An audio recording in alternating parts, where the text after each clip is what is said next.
This is not the video I had planned for today, but I think it needs to be addressed because it's come up in conversation a few times in the last week.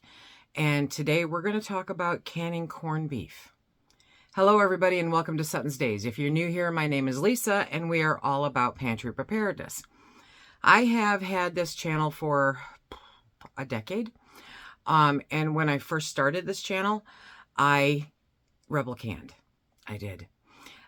During the pandemic, I realized a lot of the crazy stuff that was being put out, dangerous, just plain dangerous, okay, regarding canning. And with all of the people that came on board during the pandemic, trying to find ways to secure the food for themselves and their families, we're being fed a lot of extremely dangerous practices.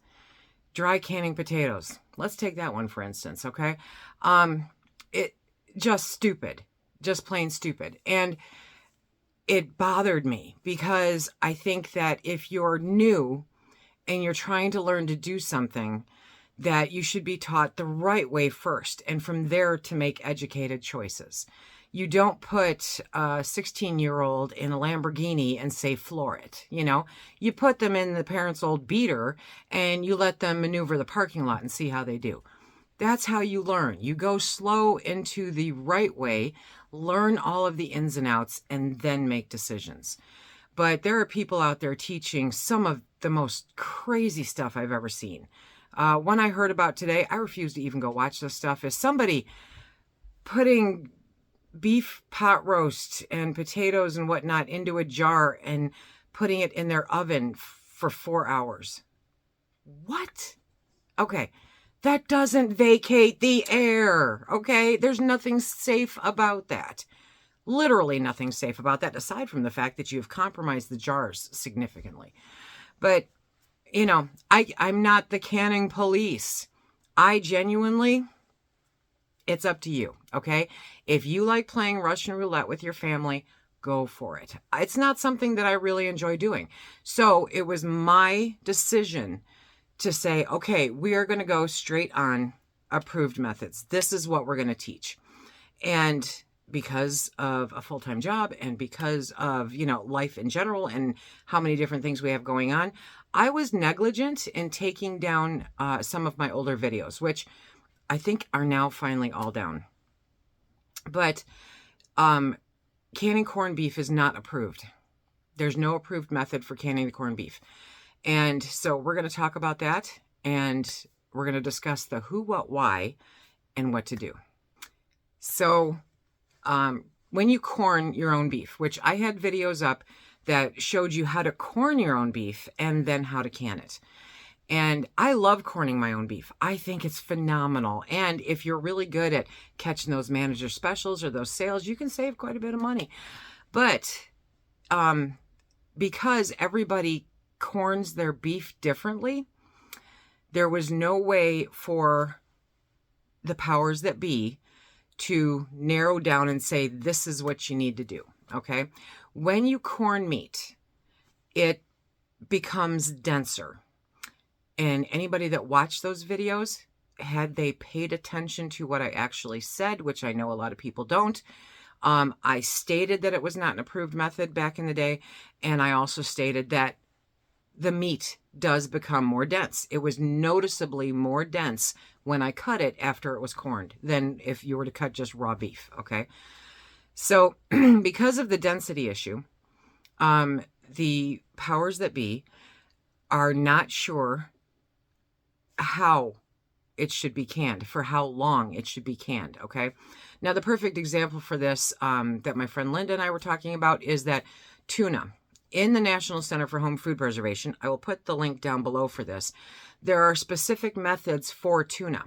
You can smoke tuna and you can can it up, but it's not smoking it the way that you may normally smoke it. You can smoke it for this long, just enough to get the flavor on it, and then can it, and you're canning it for an extra time. It's longer than what just plain raw tuna is. Because there is no standard way to corn the meat, because everybody does it a little bit different, they cannot find that common denominator so that they can test it and they can give you a time or a process on how to do it safely, according to the National Center. Okay. A lot of people went through and canned corned beef. And a lot of people continue to can corned beef. Now, 80 some odd years ago, people canned corned beef. It was a regular practice. It was a common practice to can corned beef. Okay.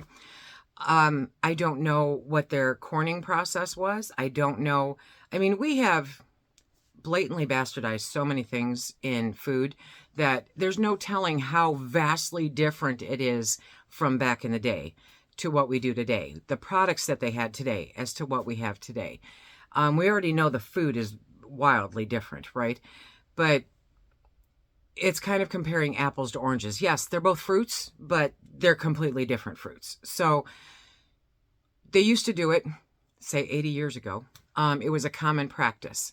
Not necessarily approved, okay, but it was a common practice. And somewhere in the internet, I'm sure that you can find a document stating that this is what they do, and you can see the date and see it was probably 70, 80 years ago, right? But today, they can't give you that because there are so many different processes.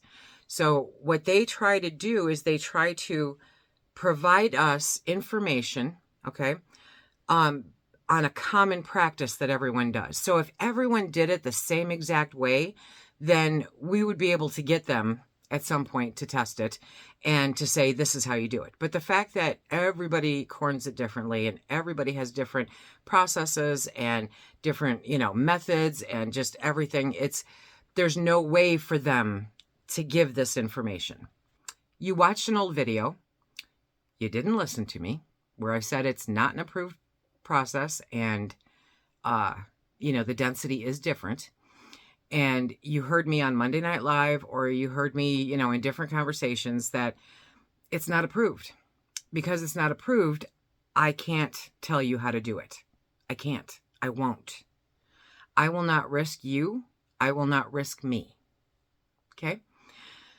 What I can tell you is that I have a shelf here of canned corned beef. And it's not something I've canned recently. Just due to the nature of how my diet has changed, I am not eating it as frequently. And I do love it a lot more than Phil does. Okay. But I have a shelf of corned beef here, and, I will continue to have a shelf of corned beef here. I may not can as much as I used to.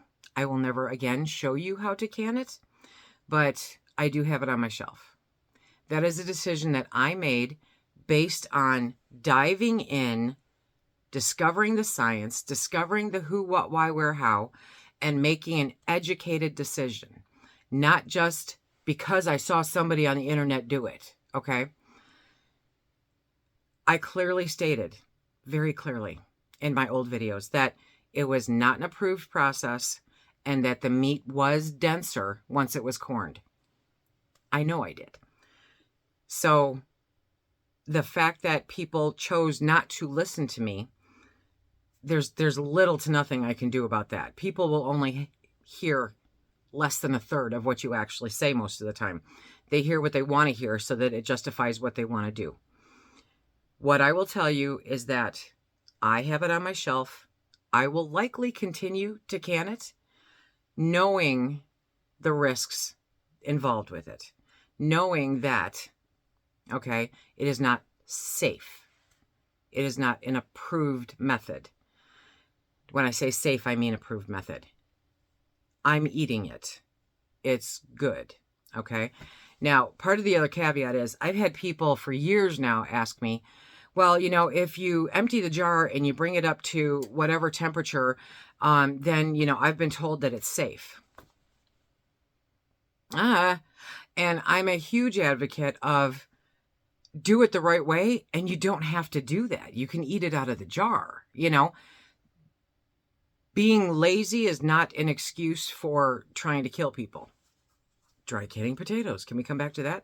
Or oven canning. Anyway, this is processed at my elevation for 75 minutes per pint. The same as I would can any other meat that I have, okay, except for fish. So I am comfortable with its level of safety, knowing what I know. You have to make that decision for you. I have received all kinds of emails and direct messages saying, what am I supposed to do with all this corned beef on my shelf now? That is a personal decision that you are going to have to make, because I have been very blatantly open about this. If you didn't catch the videos, if you didn't catch the conversations, there's literally nothing that I can do about that. I have been very open about the fact that this is not an approved method, even back when I did it. And I've been very open about the fact that I do not and will not recommend anybody to do this because it's not an approved method. I will not show you how to do it because it's not an approved method. I have taken those videos down, just like any other rebel canning that I did 10 years ago, okay? Because when you know better, you do better. And the more that I have delved into the who, what, why, and how, the more that I go, my gosh, did I risk us? My goodness. I mean, you know, I could have taken us out in a heartbeat. And I don't see the point in showing you how to do that. I don't want to benefit in potentially causing you and your family harm. That's a waste of my time. That's a waste of your time. And today, that's a huge waste of money. I never want to benefit knowing that I have put you in harm's way.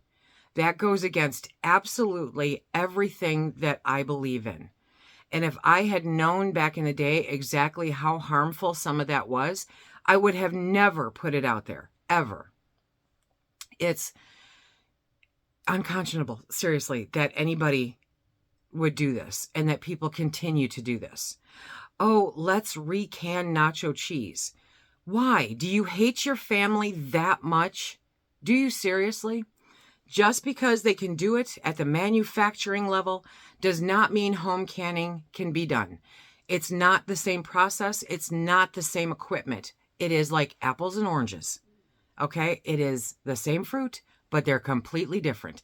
And if you bite into an orange thinking it's going to taste like an apple, you're going to be highly disappointed. If you can something just because some manufacturing plant does it, then you're going to be highly disappointed. And you're going to risk the health and well-being of the people that you love.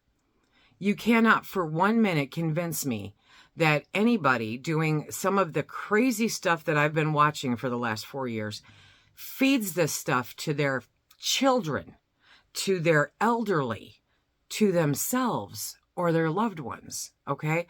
I don't believe it. I believe that it's a video to get people to watch you. So I can't do that, and I won't do that. I want you to succeed. I want you to be healthy. I want you to be safe. I don't want to put you at risk. We have had this discussion about corned beef so many times. I am making an educated decision for my family, for myself, on canning corned beef. You need to now decide, and hopefully you're listening to the whole thing instead of just picking up on what you want to hear. Hopefully you now hear that it's not approved and it's a density issue. And the density issue cannot be rectified at a higher level because everybody's process is so vastly different. You cannot regulate something that everybody does different. So there's no easy answer for any of that. The emails that I've received and the DMs that I've received saying, now what do I do with all of this? That's going to be your personal decision. There is the method where you can take it and you can heat it to 180 degrees, which is easy enough to do, and use it from there. No harm, no foul, okay? Or you can use it just straight out of the jar. I honestly don't eat it straight out of the jar. I normally cook it up with something. So whether it's corned beef hash or whether it is Reuben's or whatever, it's normally being brought to a high degree of heat anyway. But I can tell you that for the last year, I have been looking at the corned beef going, what am I going to do with you? What am I going to do with you? I have a 4-ounce stomach, you guys, okay? I have to be very careful about what I'm willing to risk. And so right now, I'm up in the air, just like you guys. I am making the educated decision that this will be okay, and that the way that I prepare it will make it okay. Do I suggest that you use this method to can anything else? No. And the more I listen to myself talking through this, I'm like, oh, this is just, it's a conundrum. It really is. Okay. But it's kind of like the whole thing with canning butter. There is no approved method for canning butter. I don't care if you've done it your entire life. Okay. There's no approved method for doing it.